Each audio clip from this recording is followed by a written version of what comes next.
Summary of the poem To My Dear and Loving Husband by Anne Bradstreet.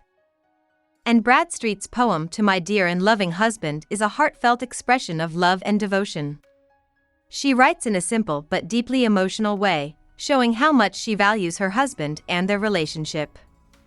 As a Puritan poet, Bradstreet often focused on personal and religious themes, and in this poem, she expresses that love is more important to her than any material wealth.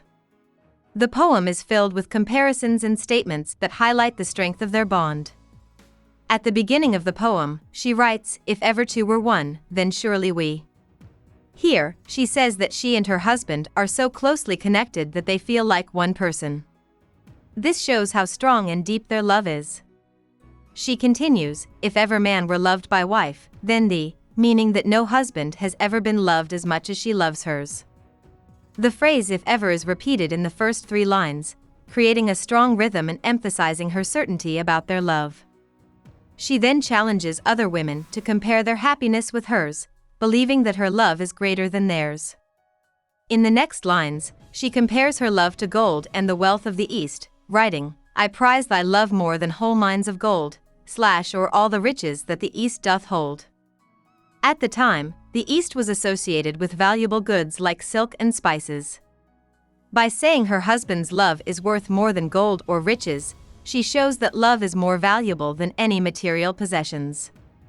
This idea reflects the Puritan belief that spiritual and emotional wealth is more important than earthly riches.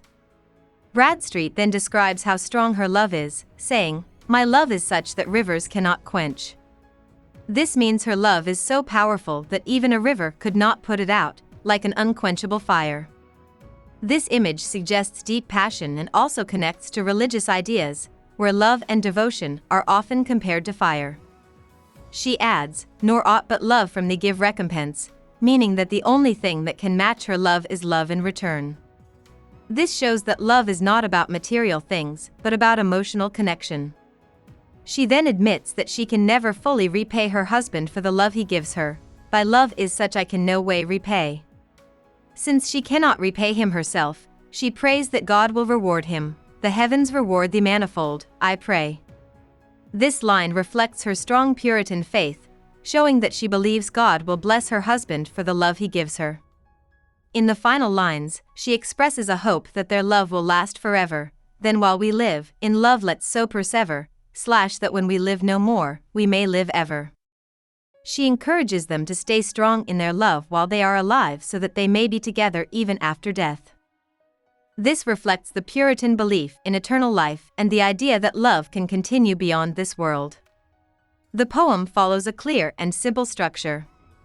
It has 12 lines, arranged in rhyming couplets A-A-B-B-C-C-D-D, creating a smooth and musical flow. The lines are written in iambic pentameter, meaning each line has 10 syllables with a rhythmic pattern of alternating unstressed and stressed beats. For example, "If ever two were one, then surely we."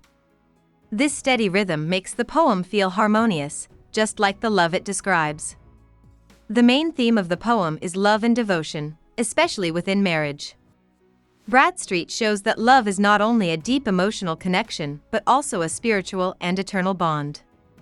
She also contrasts material wealth with emotional wealth, showing that true love is more valuable than gold or riches. Finally, her religious beliefs play a key role, as she hopes that their love will be blessed both in this life and in the afterlife. Overall, To My Dear and Loving Husband is a beautiful and timeless expression of love. It captures the deep connection between two people, the importance of spiritual love, and the hope that true love can last forever. Line-by-line explanation of the poem To My Dear and Loving Husband by Anne Bradstreet.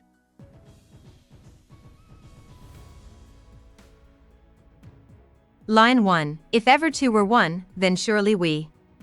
The poet begins with a bold declaration of unity with her husband.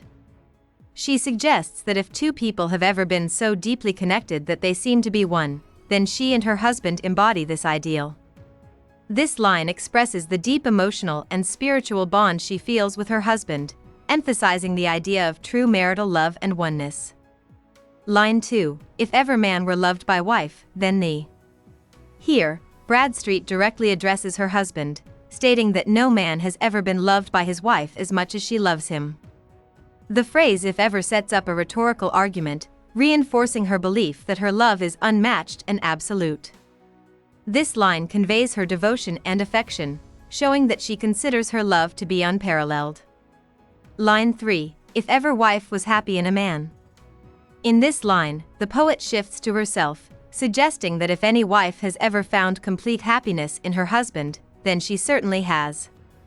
The statement highlights the fulfillment and contentment she experiences in her marriage, showing that her happiness is deeply rooted in her relationship. Line 4. Compare with me, ye women, if you can. Bradstreet challenges other wives to compare their love and happiness with hers, confident that no one else could feel such an intense connection with their husband. This line conveys a sense of pride in her relationship and sets her love apart from all others. She believes her bond with her husband is extraordinary and beyond comparison. Line 5. I prize thy love more than whole mines of gold. Using a powerful metaphor, the poet states that her husband's love is more valuable to her than vast amounts of gold. Gold was one of the most precious commodities of her time, yet she values love above material wealth. This line highlights the theme that love is priceless and cannot be measured in material terms. Line 6. Or all the riches that the East doth hold. Bradstreet extends the metaphor by comparing her husband's love to the immense wealth of the East, referring to Asia and the Middle East, which were seen as lands of great riches and luxury. She implies that even the treasures of the world cannot compare to the love she shares with her husband, reinforcing the depth and sincerity of her affection. Line 7. My love is such that rivers cannot quench. Here, she uses the imagery of an unquenchable fire to describe the intensity of her love. Just as rivers cannot put out a powerful flame, her love cannot be satisfied or diminished by anything except more love. This metaphor emphasizes the passionate and enduring nature of her feelings. Line 8. Nor aught but love from thee give recompense. The poet acknowledges that nothing in the world, no material wealth or external reward, can repay or satisfy her love except love from her husband in return. She seeks not riches or gifts, but only his affection, illustrating the idea that true love is reciprocal and not based on worldly possessions. Line 9. Thy love is such I can no way repay. Bradstreet admits that she cannot return her husband's love in equal measure, no matter how much she tries. This statement shows her deep gratitude and humility, as she feels overwhelmed by the depth of the love she receives. It also highlights the theme of love as a gift that cannot be measured or repaid. Line 10. The heavens reward thee manifold, I pray. Since she cannot repay her husband's love herself, she prays that God will reward him abundantly. This reflects her Puritan faith, where divine blessings and spiritual rewards are more valuable than earthly riches. Her prayer shows her selflessness, as she wishes for her husband's well-being and eternal happiness. Line 11. Then while we live, in love let's so persever. Bradstreet encourages them to remain steadfast in their love while they are alive. The word persever suggests that love requires effort and dedication. This line conveys the idea that true love is not passive but something that both partners must actively maintain. Line 12. That when we live no more, we may live ever. In the final line, the poet expresses a hope that their love will transcend death. She suggests that by loving each other deeply and faithfully in this life, they may achieve eternal life together in the afterlife. This reflects her religious belief in the soul's immortality and the idea that love can endure beyond death.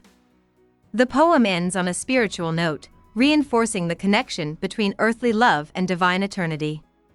This poem beautifully conveys the theme of love's power, eternity, and its value above material wealth. About the poet. Anne Bradstreet was born in 1612 in Northampton, England. She was one of the first poets of colonial America and the first published female poet in English. In 1630, she moved to the Massachusetts Bay Colony with her husband, Simon Bradstreet, as part of the Puritan migration. Despite the hardships of colonial life, she continued to write poetry, focusing on personal, religious, and domestic themes. Her most famous work, The Tenth Muse Lately Sprung Up in America, 1650, was published without her knowledge by her brother-in-law in England. Her later poems, such as To My Dear and Loving Husband and Upon the Burning of Our House, reflected her deep love for her family and strong Puritan faith.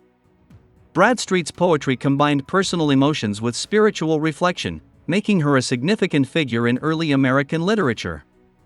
She died in 1672, leaving a lasting legacy as a pioneering poet. Hope we summarized it fully and you liked it. Please hit the like button and subscribe to our channel so that we are motivated to create more videos.